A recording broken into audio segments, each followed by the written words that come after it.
Magandang umaga po sa bawat isa. Purihin po ang Panginoon. Isang masayang almusal pong muli para sa ating lahat at sa mga nakasubaybay na po dito sa ating ministeryo, maging sa mga nasa iba't ibang bansa at dito po sa ating bansang Pilipinas.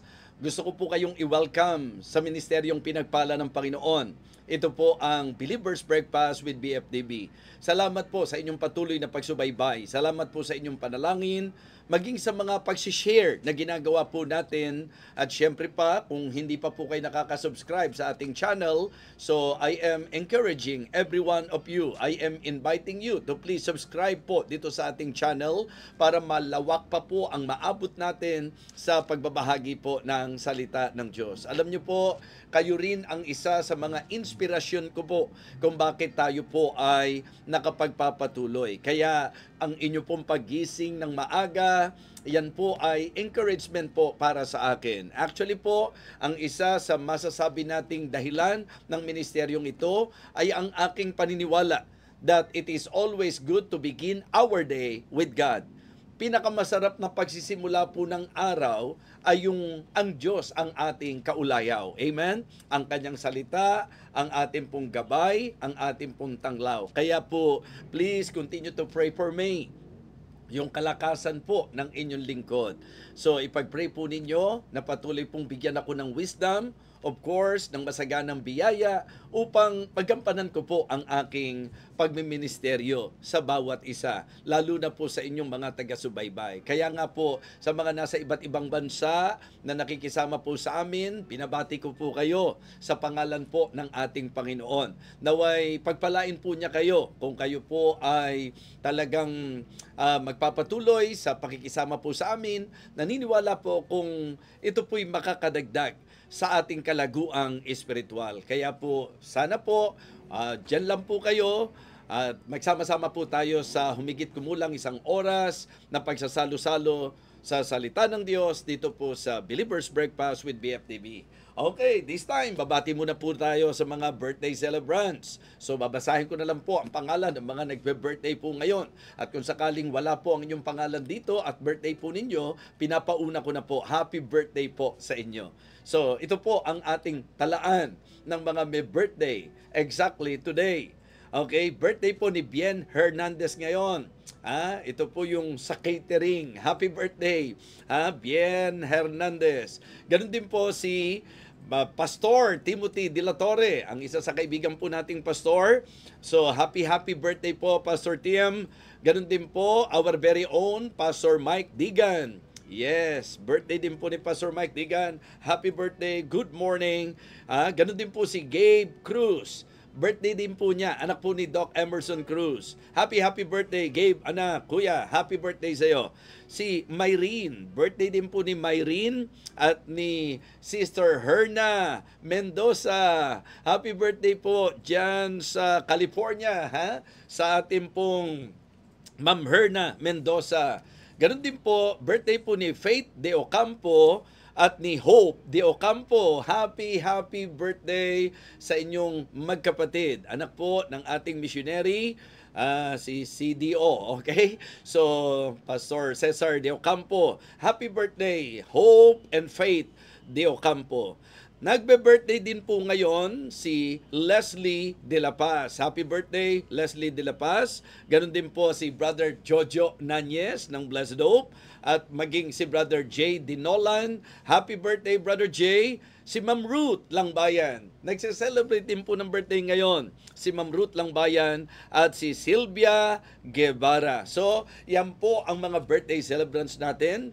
Kung ngayon po ay nagse-celebrate kayo ng wedding anniversary, happy wedding anniversary po. Church anniversary, happy church anniversary po. So, yan po ang ating mga pagbati, mga minamahal. At ngayon po, hihiling lang po ako sa inyo. Isama niyo po kami sa prayer sapagkat lilipad po kami ngayon patungo po sa lugar ng Isabela para po sa speaking engagement. Kasama ko po ang isa sa gwapo nating worker, si Brother Kevin. Okay, shout out Brother Kevin. At Ako po ay nagpapasalamat sa mga pagkakataon na makapagministeryo, hindi lamang po sa mga taong ipinagkatiwala ng Panginoon sa Living Water Baptist Church at Victory Fundamental Baptist Church, kundi maging sa iba't ibang mga churches. It is really great and wonderful sa damdamin po, pagka nagagamit po tayo ng Panginoon. Kaya naman itong Believer's Breakfast at ang Feasting on the Divine Verses, blessing din po yan para po sa akin. So, ngayon po mga kapatid, ang magiging pagtalakay po natin ay kadugtong ng ating pong tinalakay kahapon. Naalala nyo pa po ba yung topic natin kahapon? Let us enjoy God's promotion. Yun po ang ating pong pag-aaralan ngayon at bibigyang pansin. Kumbaga, part 2 po ito mga kapatid. Part 2 po ito. Kaya magandang sumusubaybay po tayo. Kahapon nga, di po ba? Medyo late po ako sapagkat medyo matagal po ang naging fellowship namin the whole day at binigyan ko po ng pahinga ang aking pong katawan para mas okay po ang paggamit ng Panginoon po sa atin. Kaya this time, tayo po'y nasa maagang oras muli at ako po'y umaasa na sasamahan niyo po ako hanggang matapos po tayo. Sige po, let us pray para sa guidance ng ating Panginoon. Let us pray. Our gracious loving God, our Father in heaven, thank you so much for this ministry. Thank you na kami po ay malaya na nakakapakinig at nakapag-aaral ng iyong salita. Salamat din po sa pribilehiyo na ibinigay mo sa iyong lingkod upang umabot ng maraming kaluluwa at magpatibay ng mga mananampalataya sa pamagitan po ng pagbabahagi ng iyong banal na salita. May you continue to bless this ministry, Heavenly Father, maging ang bawat taga-subaybay ng ministeryong ito. Umaasa po kami na sasamahan mo kaming muli sa halos isang oras na ito, Panginoon, sa aming pagsasalo-salo sa iyong banal na salita. Ipinagkakatiwala ko po ang lahat ng ito, aming Ama, sa pangalan po ng aming Panginoong Jesus. Amen. Amen. Okay, so purihin po ang Panginoon. At sa pagkakataong ito, katulad ng sinabi ko po sa inyo, nasa part 2 po tayo. Akin pong binigyang pansin na sa buhay natin bilang Kristiyano, it is good to experience God's promotion and to enjoy this promotion. Yung bang maranasan natin, I'm sure nakaka-relate po kayo dyan. Kasi pinanggit ko po, ng usapang promotion ay hindi lamang po usapan sa posisyon po natin. Ito po ay usapang promotion sa position, profession, and possession. Kaya tayo mismo makapagpapatunay yung antas ng ating buhay, kung paano pong marami na po ang naiparanas ng Panginoon sa atin. Hindi po ba na-overwhelm nga po tayo sapagkat iniisip natin na talagang kung babalik tanawan po natin kung sino tayo kahapon, parang hindi tayo makapaniwala na maranasan natin ito, na makarating tayo sa kung ano at saan ang kinalalagyan po natin ngayon. That is actually a reality in the Christian life. It is because may Diyos na nagpo-promote, may Diyos na nagpapala. And it is good na hindi lang na-experience mo ang promotion ng Panginoon, kundi na-enjoy mo siya. At syempre po sa kalunduan ng lahat, lagit-lagi yung i-exalt natin ang Diyos sa ating promotion. Di po ba? We need to exalt God sa promotion po. Kung inaangat niya tayo, the more that we should praise Him. The more that we should thank Him. Yun po ang pinaka-paalala po sa bawat isa sa atin. Ngayon po, balikan muna natin ang ating teksto para sa ating pagpapatuloy. Ito po ay part 2, mga kapatid. Ngayon, parang ang sesentrohan ko po yung mga susi para talaga ma-promote tayo. Keys, di ba? Para po to God's promotion. If you really want to experience, enjoy the promotion of God, pansinin po natin ang mga susi na ang Diyos mismo sa kanyang salita ang nagturo po sa atin. Pero napakaganda po, nabasahin muna po natin ang ating tekstong muli. Psalm chapter 75, verses 6 and 7. Okay, mga awit. Kabanatang 75, Psalm chapter 75, verses 6 and 7. For promotion cometh neither from the east, nor from the west, nor from the south, but God is the judge. He putteth down one, and setteth up another. So muli po, pagpalain ng Diyos ang pagbasa natin ng kanyang salita. So, ang ating pong naging paksa kahapon, masasabi ko po na talagang obviously, kumilo sa puso ng marami. Ang isa pong dahilan kung bakit ko po sinasabi na napakaganda po ng naging response ng marami po sa ating mensahe. Kasi po, even after nung ating naging pagsasalo-salo, kung tutusin, nagko-comment na po kayo, samantalang tayo po ay nag-aaral. Pero nakakatuwa at nakaka-encourage po na even after nung ating naging pag-aaral, I receive a lot of messages. Talagang sabi po nila, very timely. Sabi po ng ilan, sapul na sapul. Kailangan ko po ang mensahe. Alam niyo po, yung mga attitude na ganyan, dahilan para tayo po'y lalong pagpalain ng Panginoon. Kaya ngayon po mga kapatid, ako po ay eager na talagang bigyan talaga ng part 2 ang ating naging talakayin kahapon. So kahapon medyo tanghali po tayo sapagkat medyo nahaba po ang fellowship naming mga pastor kahapon at kailangan pong bigyan ng konting pahinga ang katawan. Kaya po ako'y nag-decide na medyo na-late tayo. At sorry nga po, na lito na po ako, na-confuse na po ako doon sa oras. Kaya po medyo naabutan pa ng konti yung kay Pastor Neil Keke. Pero wala pong problema. May understanding po kaming dalawa patungkol po sa ganyang mga bagay. Kaya thank you Pastor Neil for understanding my situation yesterday. So, yun po mga kapatid, mas makakabuelo kasi pagka medyo napahinga ng konti po yung katawan. And thank you for your concern, especially sa mga nagpapaalala. Ano po? Sa mga nagpapaalala. So, this time mga kapatid, ang bibigyan po natin ng pansin ay ang mga susi upang tayo po ay ma-promote. Binanggit ko po sa inyo kanina, hindi posisyon lang ang pinag-uusapan.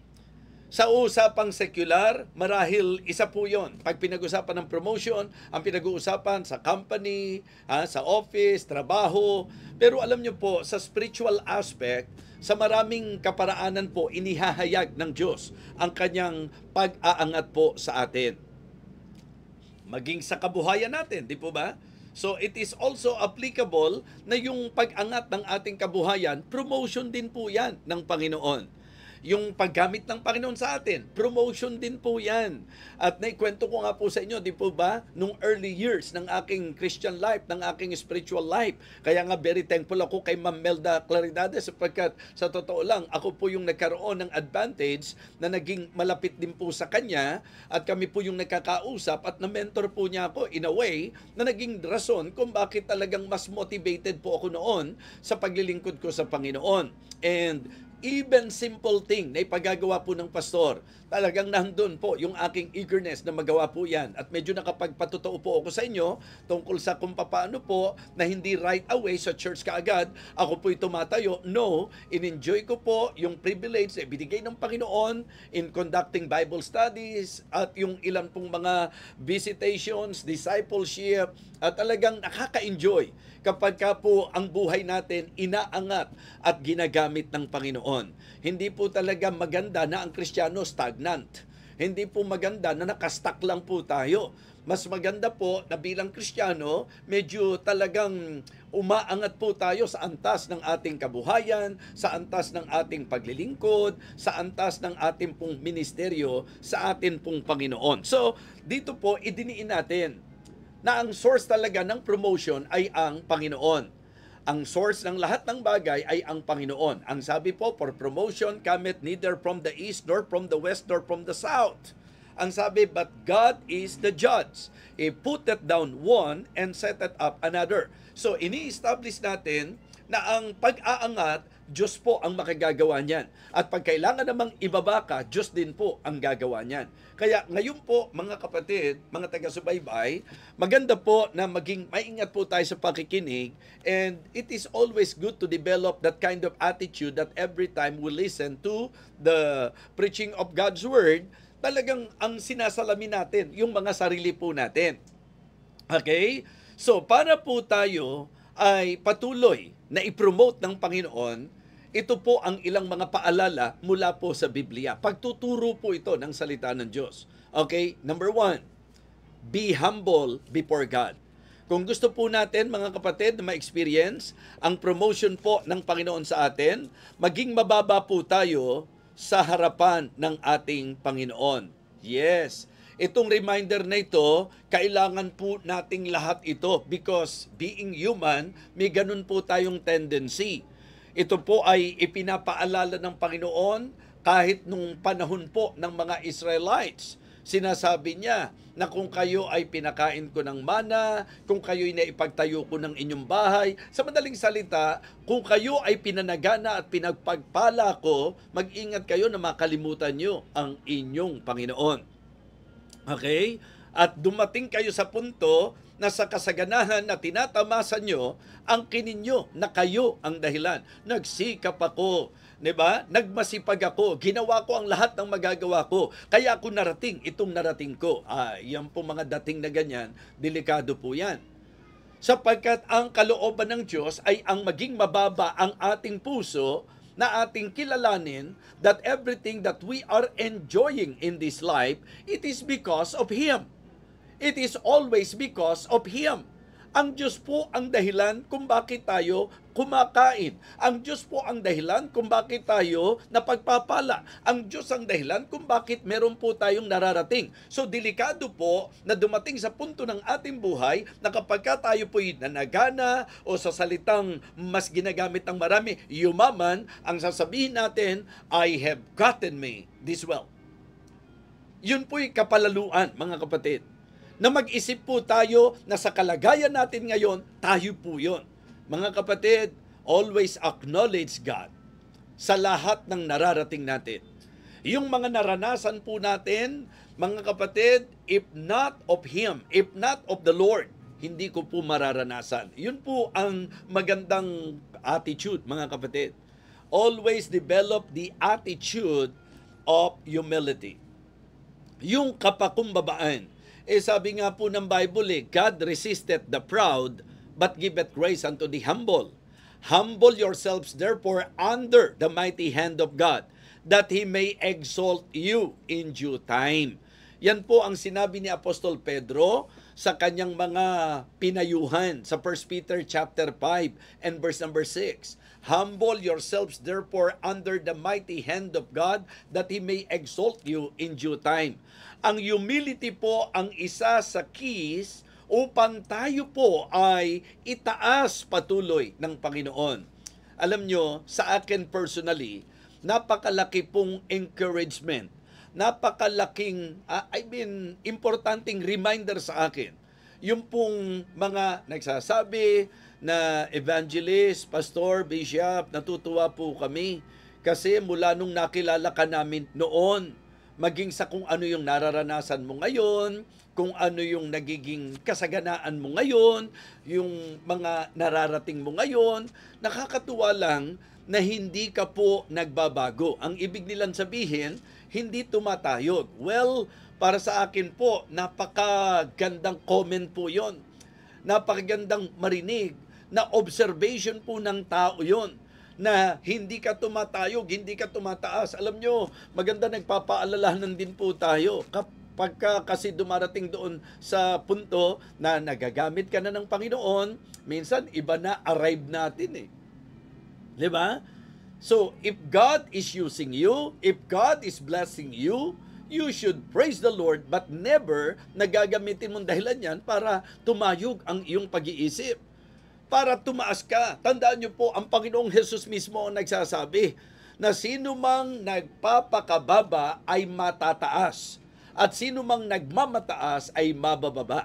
So, yan pong paalalang yan, mga kapatid, para sa akin po, napakalaking tulong upang maging maingat po tayo. Kaya nga, kung kayo po ay pinaparanas ng Panginoon ng mga magagandang karanasan sa buhay, marami pa po ang gustong iparanas ng Panginoon. At gusto po ng Diyos na tuloy-tuloy na pagpalain po tayo. Kaya lang, pagka medyo naramdaman na ng Panginoon, na medyo tumatayog na tayo, medyo naiba na po tayo, nako, nagsisimula na pong malagay sa panganib ang ating buhay.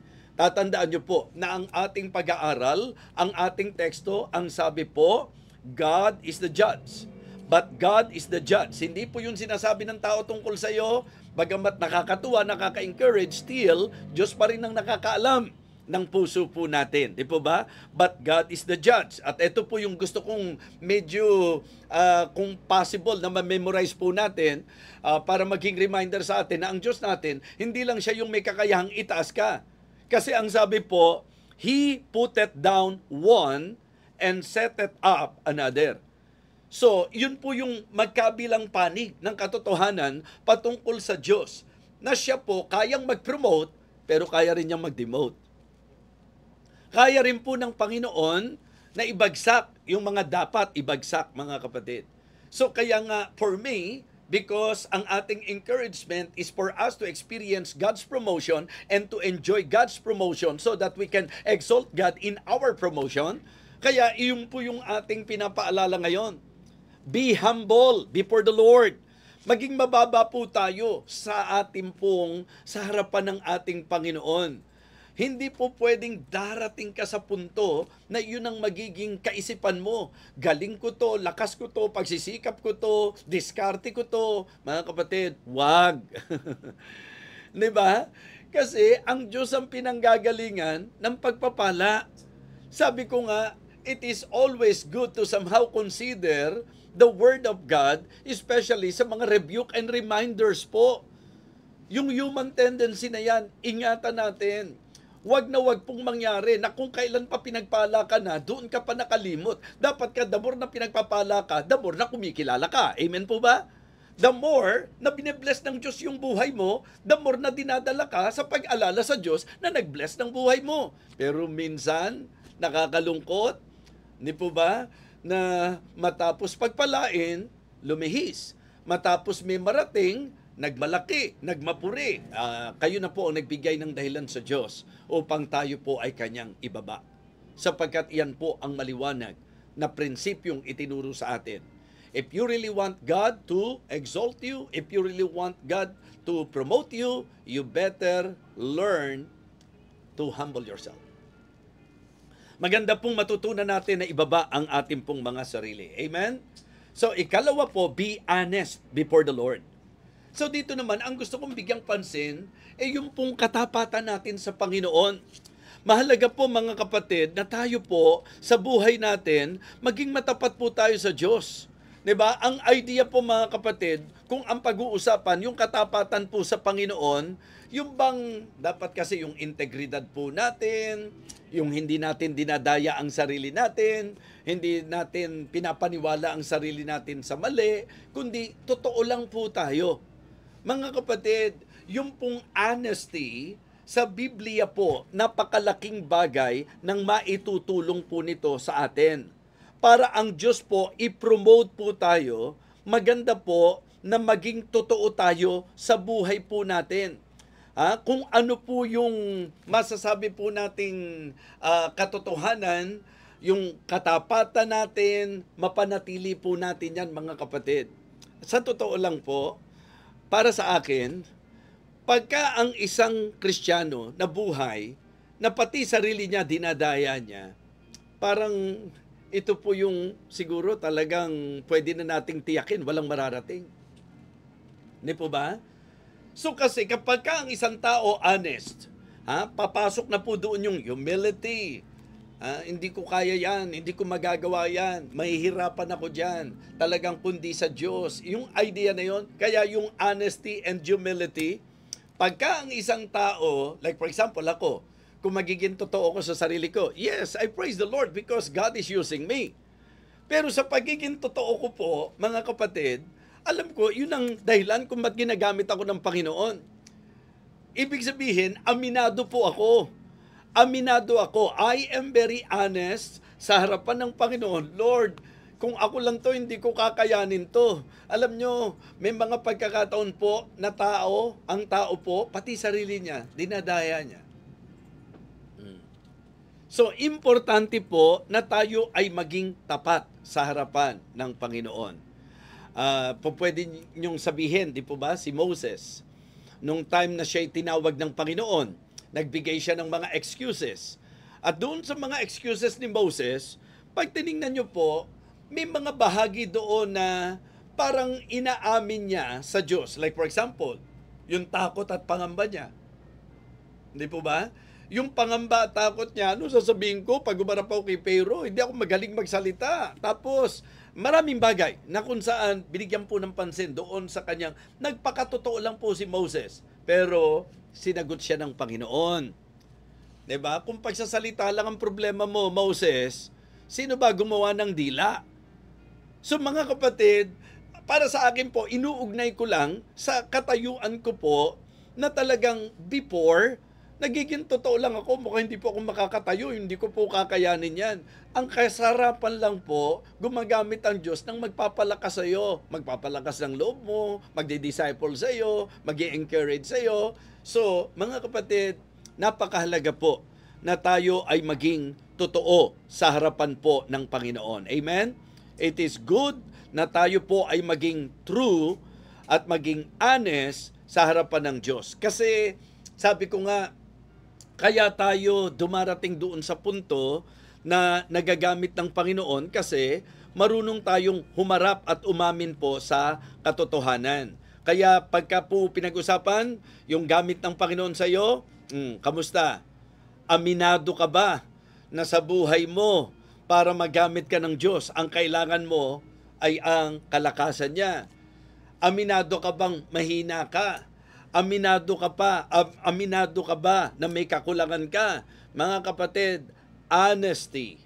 Napakagandang bagay po na maging paalala po sa atin na ang isang Kristiyano ay dapat maging totoo, laging totoo sa harapan po ng ating Panginoon. So, una po, be humble before God. Ikalawa, be honest before God. Okay? Hindi kailanman po pwedeng iangat at itaas ng Diyos ang nabubuhay sa kasinungalingan.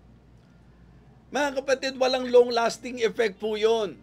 Maring sumikat ka sa pasimula, pero kung wala ka sa katotohanan, mga kapatid, importante. Finally, my brethren, whatsoever things are true, whatsoever things are honest, whatsoever things are just, whatsoever things, di po ba?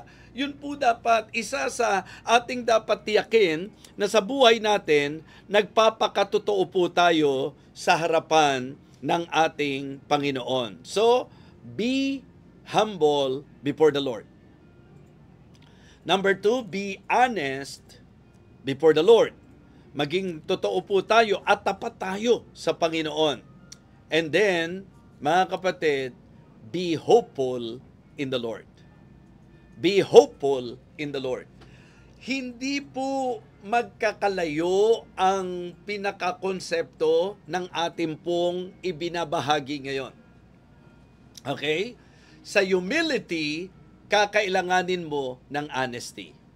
Diba? Sa pagpapakababa, kakailanganin mo ng pagpapakatotoo at pagiging tapat. Okay? Kasi po, kababaan ng loob ang katapatan sa sarili. Na kung ikaw ay mahina, aminado kang mahina ka. Na kikilalanin mo na ang dahilan lang kung bakit nagagamit tayo, kung bakit nanagana tayo, kung bakit napagpala tayo, kung bakit minarating tayo, kung aminado ka, magiging tapat ka sa sarili mo, na hindi ako ito, Diyos ito. Tingnan niyo po yung kaugnayan nung honesty and humility. Kung kayo po yung observant, especially members of Living Water Baptist Church, pansinin niyo po na kapag tayo may invitation, okay, pagka lalapit na po sa altar, ano po lagi ang sinasabi ko?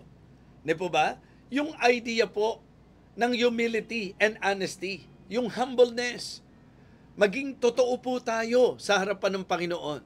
Magpakababa po tayo sa harapan ng Panginoon. Alam niyo po, kasi yung pong pagiging totoo mo na magdadala sa iyo sa pagpapakababa, patutunayan po yan ng pag-asa at pagtitiwala mo na ang inaasahan mo talaga, ang pangahawakan mo talaga, Panginoon. So sa madaling sabi po mga kapatid, sa susi upang tayo po'y i-promote ng Panginoon, una po, magpakababa tayo sa kanyang harapan. Pangalawa, magpakatotoo tayo at maging tapat tayo sa kanyang harapan. Pangatlo po, be hopeful in the Lord. Magtiwala tayo sa Kanya. Sa Diyos tayo manghawakan. Sa Diyos tayo umasa, mga kapatid.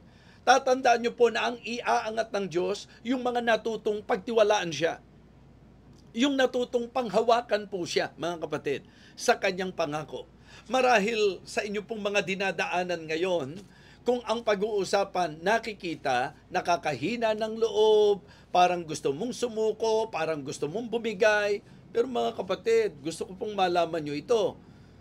na talagang yung pong mga pagkakataong ganon, yun po ay pagkakataon din para patunayan mo na meron kang tiwala sa Diyos.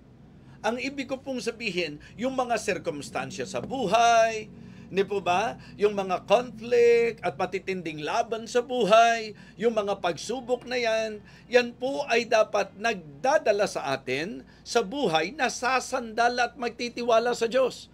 Uulitin ko po, pag hindi ka naging totoo, hindi ka magiging humble. At sa usapan ng pagpapakababa, ito po ay ipapakita na dahil aminado ka na hindi mo kaya, yun po ay katapatan, and at the same time, kababaan. Pero ang katibayan po na totoo ka at nagpapakababa ka, kikilala ka at may pagtitiwalaan ka. At ang pangahawakan po natin ay ang Panginoon. Kaya sino mang umaasa sa Diyos, sino mang naghihintay sa Panginoon, yun po yung lumalakas. Remember, but they that wait upon the Lord shall renew their strength, they shall mount up with wings as eagle, they shall run and not be weary, they shall walk and not faint. So ang ibig sabihin po mga kapatid, in order for us to experience the promotion of God, yung pag-aangat ng Diyos, ang gusto ng Diyos, ang maipakita mo sa Kanya, yung lubos na pangahawakan at pagtitiwala mo sa Kanya. Mahirap pong kilalanin ng taong hambog na kailangan niya ang Diyos sa kanyang buhay. It takes humility, it takes honesty. In fact, iniisip ko po yan Ano kaya magandang order? Magsisimula muna po ba tayo sa honesty bago yung humility? Pero inisip ko na lang, either way. Ang importante, maipresent po sa inyo ng maayos. Kasi ang akin pong binibigyan ng diin ngayon, mahirap po na maging mababa ang isang tao na siya mismo, pinapaniwala niya ang sarili niya sa hindi totoo. Mga kapatid, kung hirap ka na, umamin ka na hirap ka. Kung di mo kaya, umamin ka na hindi mo kaya. Kung malungkot ka, umamin ka na malungkot ka. Kung nahihinaan ka ng loob, umamin ka na nahihinaan ka ng loob. Kung natatakot ka, umamin ka na natatakot ka. Bakit? Sapagkat yun ang magdadala sa iyo sa tinatawag nating pagkilala. Na kung mahina ang loob mo, lalapit ka sa magpapalakas sa iyo. Kung natatakot ka, lalapit ka sa magbibigay ng tapang sa iyo. Kung nagkukulang ka, lalapit ka doon sa alam mong tutugon sa pangailangan mo. Mga kapatid, mga minamahal, magkakaugnay po itong tatlong ito. At ito ang susi upang iangat tayo ng Diyos. Okay? Na una, maging mababa tayo. At para maging mababa tayo, magpakatotoo tayo. At sa pagpapakatotoo natin, kumilala tayo, manghawakan tayo, magtiwala tayo sa Diyos na siyang talagang susi upang tayo po ay mayangat. Pag bumagsak ka, siya ang magbabangon sa iyo. Kung hirap ka, siya ang magbibigay ginhawa sa iyo. Kung malungkot ka, siya ang magpapasaya sa iyo. Lahat ng kailangan mo, Diyos ang po pwede mong asahan. So be hopeful in the Lord. Ang umaasa sa Diyos, ang nagtitiwala sa Diyos, yan ang palalakasin ng Diyos. Yan po ang masasabi nating magiging kagamit-gamit sa Panginoon. Tingnan niyo po yung mga taong nanghawakan sa kanilang galing. Tingnan niyo po yung mga tao na ang pinanghawakan yung kanilang kakayahan. Di ba? Alam po natin yan. Kabinataan, kabataan, mapapagod, manglulupaypay. Pero yung sa Diyos umaasa, yung sa Diyos nangahawakan, yun po ang masasabi nating tatagal, mga kapatid. So if we really want to experience God's promotion, okay, it is good na matutunan natin ang mga tinalakay natin ngayon. Be humble before the Lord, be honest before the Lord, and be hopeful in the Lord. Mga kapatid, mga bagay na dapat nating laging tatandaan sa usapan po ng ating buhay sa Panginoon. Ang gusto ng Panginoon, itaas po tayo. Ang gusto ng Diyos, iangat po tayo. So kaya ngayon po, ang hamon ko sa inyo mga kapatid, sa ating pinag-usapan, balikan natin yung teksto. Kanino raw po nanggagaling ang promotion? Sino po ang nagpo-promote?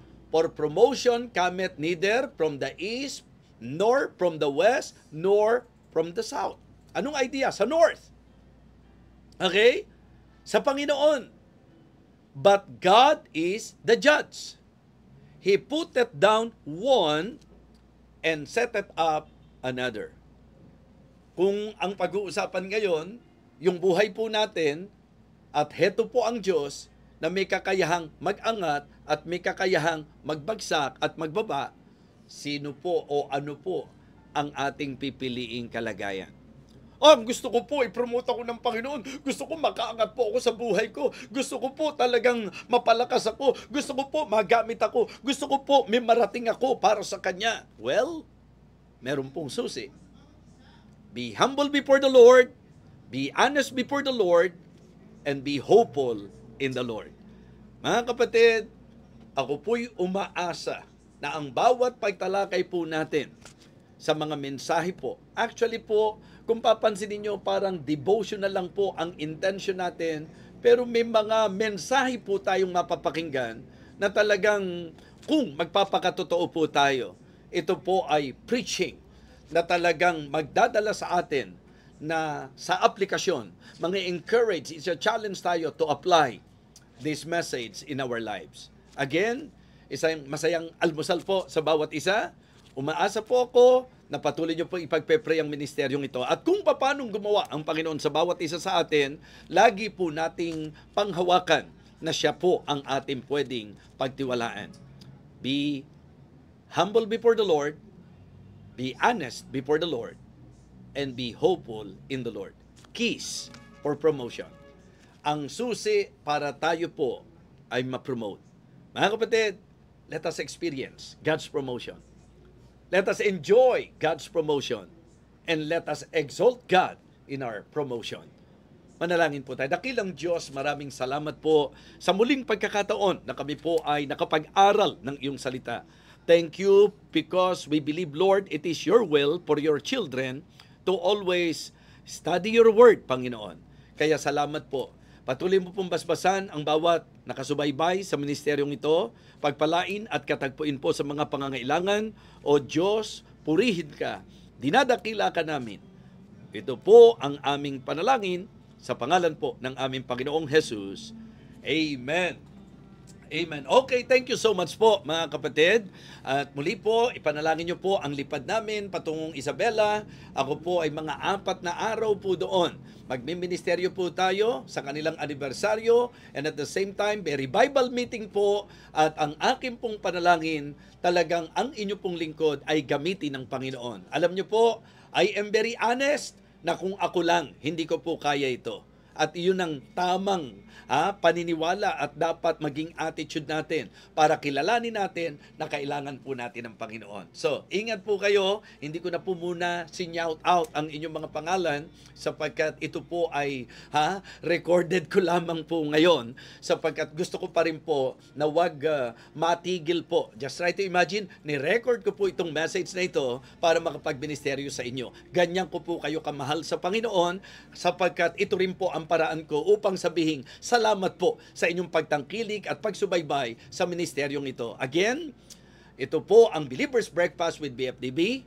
Ito po ang inyong lingkod, Evangelist Fernando de Vega, na ang tibok ng puso, lagit-lagi ipangaral ang salita ng Diyos at parangalan, walang iba kundi ang ating Panginoon Diyos. Have a nice day, at sa mga nasa ibang bansa, naway magkaroon kayo ng masarap na pahinga ngayon, at ang Panginoon ang lagit-lagi papurihan po natin sa ating buhay. God bless everyone.